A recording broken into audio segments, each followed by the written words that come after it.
end of this week's parsha, Yaakov Avinu is nifter, and the Shvatim panic that perhaps now that Yaakov Avinu is not here, Yosef will take revenge on them. So they fall in front of Yosef and they beg Mechila. And Yosef responds by saying, Asachas alikim, Ani, am I in the place of Hashem? Am I here to give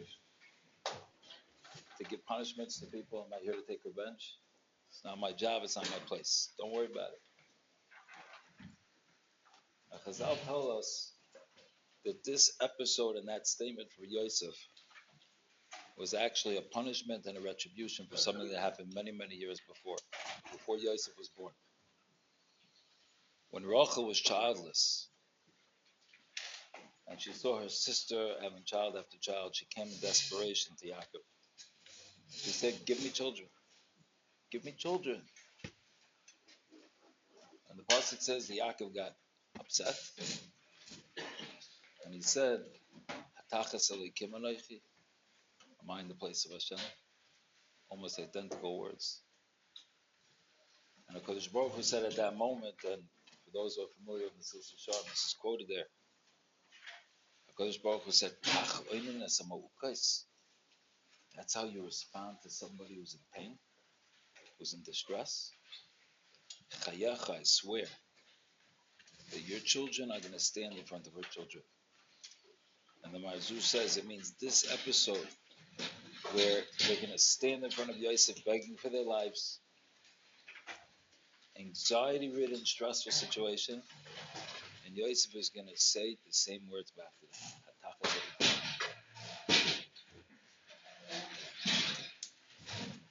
Rosh Yeshiva Reb Hanach asked the following question.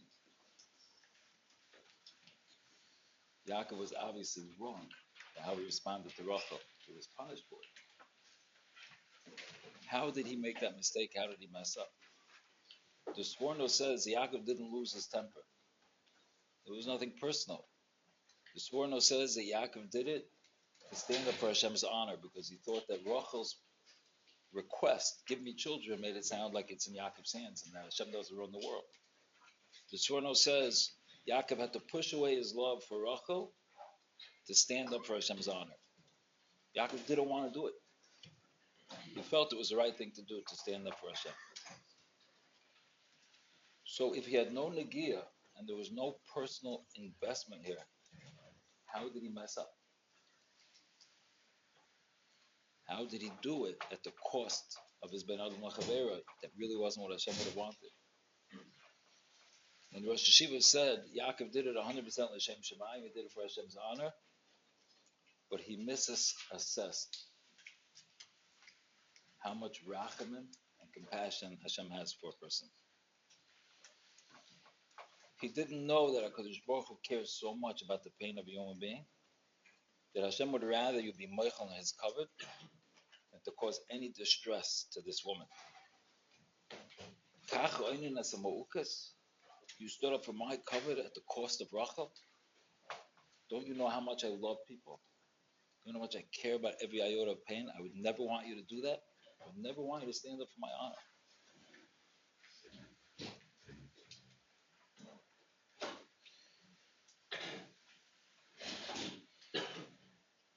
The realization that HaKadosh Baruch Hu cares about the pain, every iota of pain of every human being, and that's a Jew's avodah, is to also care. When a person understands that, that's when he switches from being a regular, decent person to being a balmidas. Because all people in the world are decent, and all people in the world are nice people. But they're not balmidas. And I'll explain what that means. All of us feel naturally we're good people. We don't want to see people in pain. We like to help people. But we all like ourselves much more. And therefore, I'm willing to be nice to people, assuming it doesn't come at any cost to myself. No major inconvenience. old lady needs help crossing the street, I'll do it. I feel bad for her. But if it's going to cost me and it's going to put me out, we're not nice anymore.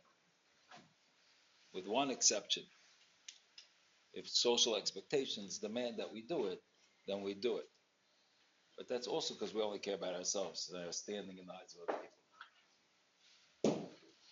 So I'll give you the following example so you can see the difference between a nice person and a Baal Midas, a Baal Musar. Imagine that you're in your dorm room and your eyes are closed. You're taking a little bit of a nap, but you're still wide awake. Your eyes are closed. And all of a sudden you hear your friend coming into the room, schlepping something very heavy, and he's like panting, can barely drag it. Now, you're not really interested in getting out of your bed right now because you're comfortable. And as far as anybody knows in the world, you're sleeping. You crack your eye open a little bit and you see him like schlepping. A nice person keeps his eyes closed and pretends he's sleeping and goes on with his nap. Because he doesn't really care about the other person. He cares about himself much more. And he's not getting out of bed, and there's no social expectation. He's not going to look like a bad guy if he doesn't do it, because everyone thinks he's asleep. But a Baal Midas who knows that it's his avodah, it's his business. Somebody else's feelings is your achrayus. So then there's no excuses, because you can't fool Hashem.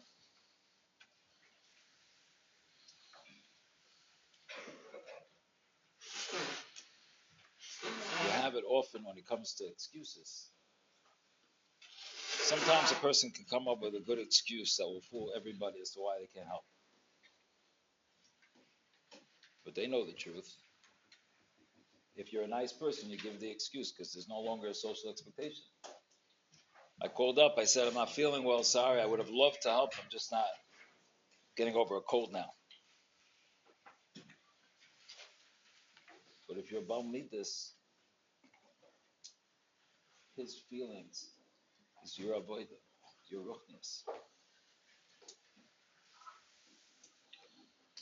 Somebody from New York who moved out of town one time asked me that it seems to them that the people out of town are much nicer than the people in New York. That's a fact. But he said they're much nicer even than the people who learn Mussar in New York. Even than the Mussar, the Bali Mussar. How could that be? They don't learn Mussar.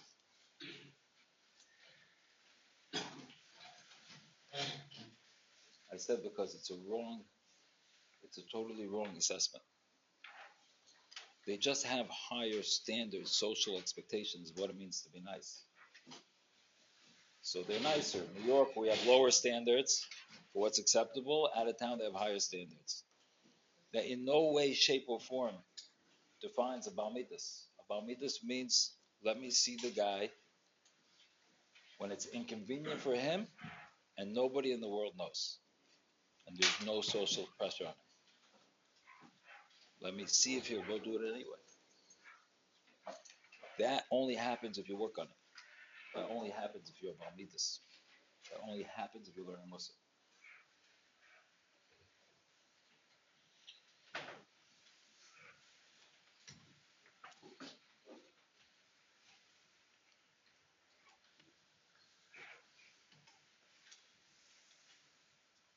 The biography of Baron Cutler says that in Lakewood in the old days, BMG, the door to the Beis Medrash was a door that opened either way, in and out. So what happened if you had two people coming at the door, two sides at the same time? So each one would push the door. So basically, you would feel the pressure coming from the other side. One of the two people would step aside.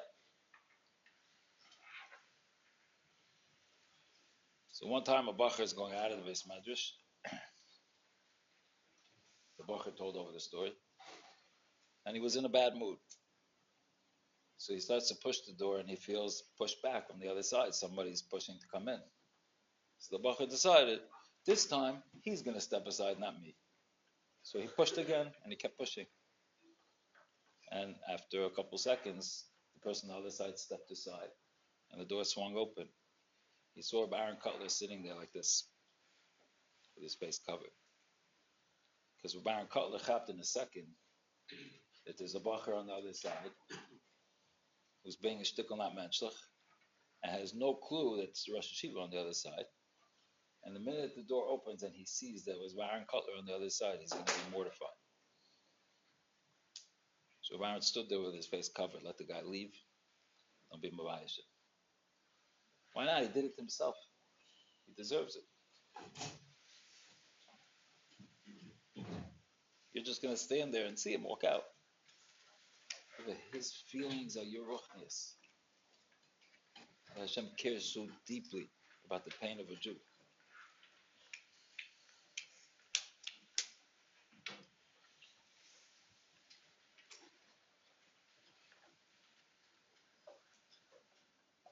In the old building in Chavetz Chaim, Forest Hills, for those that still remember, the Bayis Rishon, the Bayis Sheni actually. In the front of the shul, there was a door. You couldn't open it from the outside; you could only open it from the inside. So if you were coming from that side of the building, it was really a shortcut into the Beis Medrash. You wouldn't have to go all the way around to get in, but you would have to knock to have somebody open for you. Okay, so in the middle of Seder, when things are noisy, you do a light knock, and the guy next to the door hears you, nobody else hears you, he pushes the door open for you. The Yeshiva Rabbi gave a shmooze once a week, and the whole yeshiva was gathered. In the middle of the shmooze, they hear somebody knocking on the door. Whoever's on the other side of the door does not chap. Obviously, the Rosh Yeshiva he forgot that the Rosh Yeshiva was giving a shmooze now. Okay, so they ignore it. Then the guy, I guess, gets frustrated that nobody's opening up for him. He starts pounding on the door, and it's in the middle of the Rosh Yeshiva shmooze. Now the whole shmooze is staring. Everybody's just staring at the door. So finally, somebody gets up and pushes the door open to let the guy in. The door opens, and the guy looks in, and he sees what's going on, and the guy walks in very, very sheepishly into the Beis Medrash. The Bachram noticed that everybody turned around to look at the door, with the exception of one person, Reb Henoch. Reb Henoch never turned around to see who walked in the door.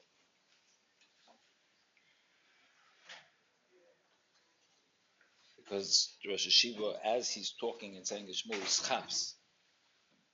He's making a basic heshbon that this guy walks in is going to be very embarrassed. And he's going to be even more embarrassed if the Rosh Hashiva sees who did it. Sometimes you're in a crowded Beis Medrash, you're during davening, and you hear a big bang from the back of the Beis Medrash. Obviously, somebody knocked over a pile of swarm or something. Instinctively, everybody turns around the Beis Medrash to go look. But why? You're just increasing the guy's busha. And he doesn't need your help because the people near him are going to help him. But it's automatic knee-jerk reaction. I'm curious to see what happened and who did it.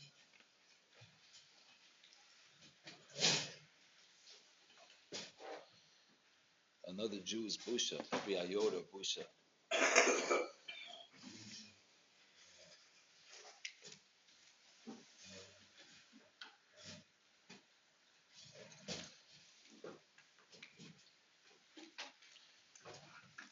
Rabbi Zalman Auerbach was one time on the bus. He used to take the bus every day to yeshiva, the yeshiva called Torah, the other one.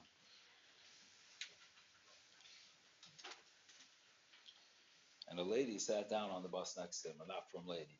So in Eretz Yisrael, they're pretty careful. The men and women don't sit next to each other.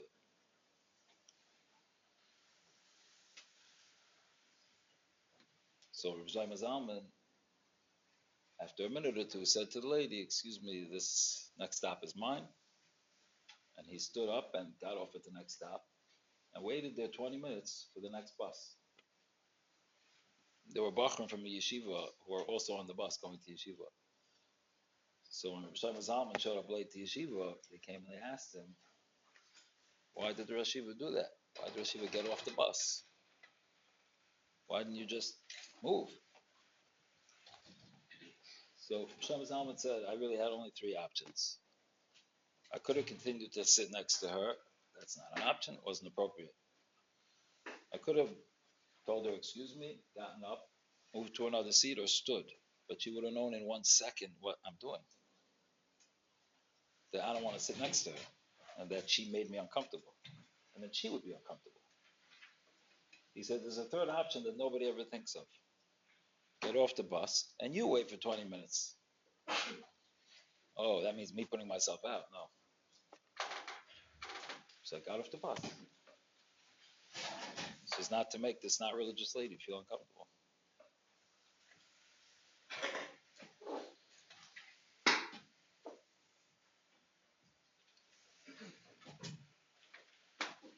There was a mice in Salvador.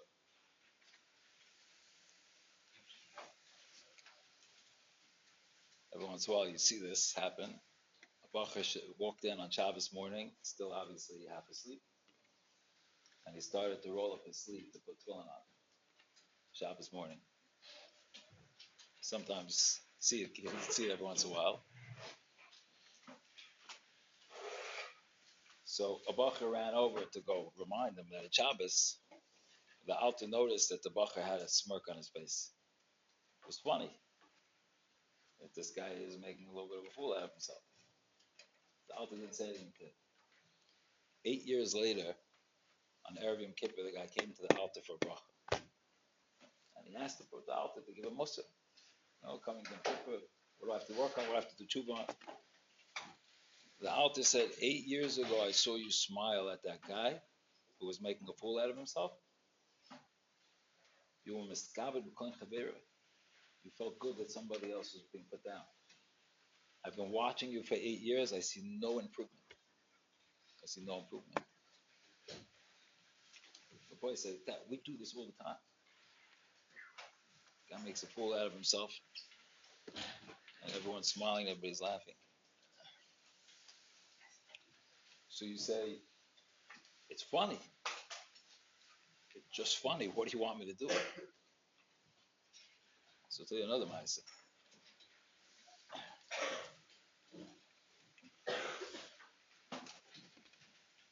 Baba Rebbe or Shlomo Halberstam was one time fearing Tish,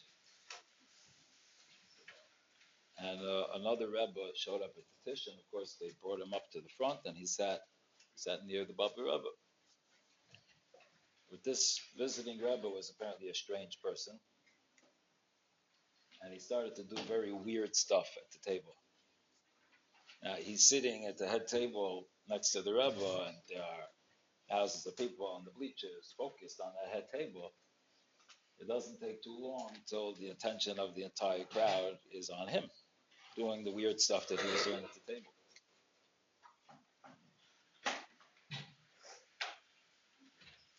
And people are laughing, people are watching. After the Tish, the Baba Rebbe called in his son-in-law.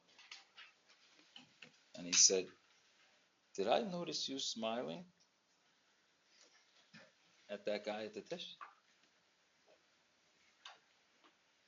So he said, yeah, but Chanishke can't anhalten. Couldn't hold back. It was just hysterical. And the guy was doing crazy stuff.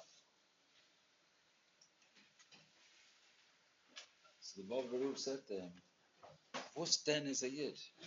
What else is a Jew if not somebody who holds himself back? You can't hold yourself back. So you do all the Averis in the Torah. The whole definition of a Jew is that he holds himself back. What makes you a Jew if you smile at somebody else because you can't hold in your smile? When you have a taiva to do a rayas, do it too. And it's hard not to punch somebody in the face, you punch him.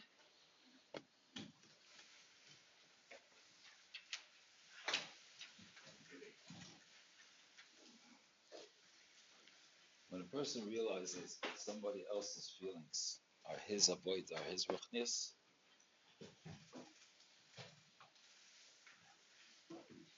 he also realizes that it's not enough to judge of a situation from his vantage point, from his eyes, because it's about the other person's feelings.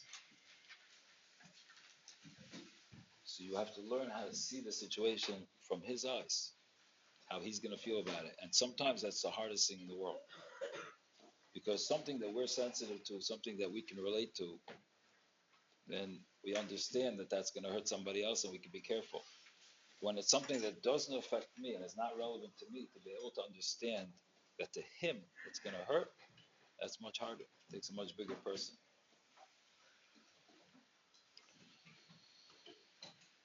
They one time brought to Rabbi Yashiv, they had a shiur with the Shabbos status of diapers. So everybody knows, not as relevant today, but everybody knows that there was a big shiur about the tabs on diapers, whether it's a problem to open them on Shabbos, to attach them on Shabbos. So it depends what type of tab it is, the sticky tab. So a group of people who are trying to get to the bottom of this shiur set up a meeting with Rabbi Yashiv, and they bought a package of every type of diaper that was on the market in Eretz Yisrael at that time, to bring them all to Rabbi Yashiv and go through them one by one, let him paskin, let him show. This one's good, this one's not good. So these Askanim are in the room with Rabbi Yashiv, and there's piles of diapers on the table. And the Gabbai walks in, the Gabbai says to Rabbi Yashiv, so-and-so is here, he wants to just ask a quick shayla. I told him you have a meeting, he said it's going to be quick in and out. So Rabbi Yashiv says, yeah, let him in give us 2 minutes. So as soon as the door closed, Rabbi Yashiv told the people there, all the diapers off the table, underneath the table. 2 minutes later, the guy walks in, asks the shayla, and left. So they said to Rabbi Yashiv, what was with the diapers? He said, you know that person has no children? He has no children. He's going to walk in here and see diapers on the table, paskening, which diapers could we use for our children, which not, and there's a shayla will never be negayah to him.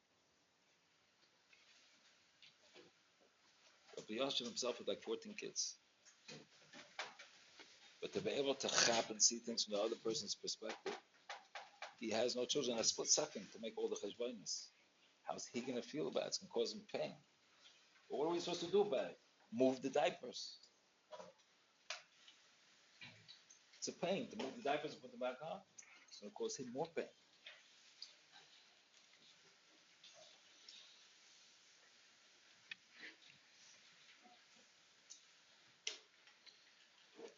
And not just to see things from somebody else's perspective to avoid pain, but also to see their needs, things that they want, things that they would value from their perspective. Rav Zalman had a nephew that was a Yassim. And Rav Zalman took over the role of father for this boy as he was growing up. And this Yassim eventually got engaged to get married. And the chasna was taking place in another city in Eretz Yisrael. So Rav Zalman, of course, made plans to come to the wedding. But he also asked the chassan if the chassan could find him a place to sleep overnight, him and his rebbetzin in that city. And that was very, very unusual for Rav Zalman. Because the Yerushalmi didn't have a minhag that they try to avoid at all costs sleeping out of Yerushalayim. Rav Zalman had the minhag also. They'll go anywhere in Eretz Yisrael, but at night they're not good to be back in Yerushalayim. Had to sleep in Yerushalayim. Okay, he didn't ask any questions.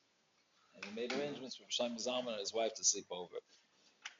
The next day, Rav Zalman and his wife came, paid a visit to the Chassan Kala, and then went back to Yerushalayim. Many years later, this nephew took a Yasam under his wing, and eventually it came time for this guy got engaged, and there was going to be a chasna, and the chasna was going to be in another city in Eretz Yisrael. And the nephew mentioned to Rabbi Shlomo Zalman that he's going to be traveling to this other city for chasna of this Yasim who he took under his wing. So Rabbi Shlomo Zalman said, and Avodah, you're going to sleep overnight like I did for you. So all of a sudden he chapped that there was something to that Maisa. See, he said, Peter, why taka? Why taka? So Shlomo Zalman said, a chas and kala get married. And they get all these gifts at the wedding. The next day, the chas and kala, they're stuck at home for Shabbat Brothers. What do? They start unwrapping the gifts. And all they want to do is call their parents and tell their parents what they got, what happened. They want to talk about the wedding, rehash the wedding a little. But you're a Yasim. You don't have anybody to tell. So I told my wife we're going to sleep over, and the next day we're going to visit them. And we'll ask them, what'd you get by the wedding? How'd the chasna go? And we'll rehash with them for an hour, and they'll go home. Shlomo Zalman said, and about you'll do that for this Yasim also, right? Who would even think, make those cheshbonos, how it's going to look from the end of the Yasim, what he's going to be missing.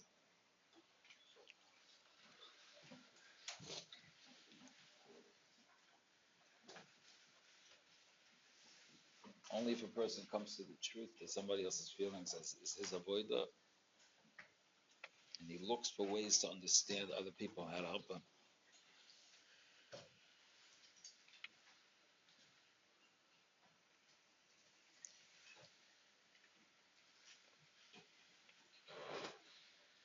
But say you don't have to go farther than the Torah itself.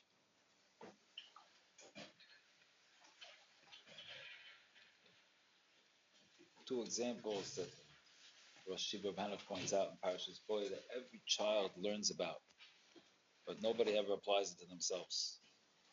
The fact that Rachel was willing to give up the simanim for Leah in order to not embarrass her. It's a nice story, but nobody ever stops to focus on what she was giving up. She was taking a very high chance that she would never marry Yaakov.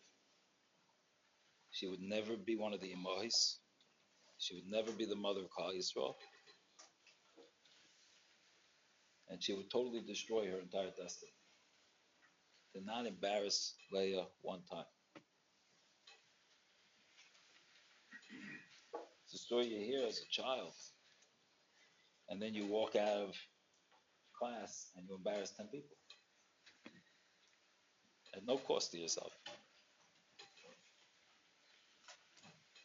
Moshe Rabbeinu argues with Hashem for 7 days about whether he should be the one to take Klal Yisrael out of Mitzrayim. Rashi tells us why. He was afraid that Aaron would be hurt if his younger brother gets the job over him. He was willing to turn down his role as Moshe Rabbeinu, period, permanently. Not to be the one to get the Torah, not to be the main person in the Torah, because Aaron one time would feel bad. Because the great people know the truth. They know how deeply Hashem cares about every single person, every iota of pain. The boy said we should be zoicha to graduate from nice people to Bali Midas and to be over Hashem in the Shleimus. Have a good Shabbos.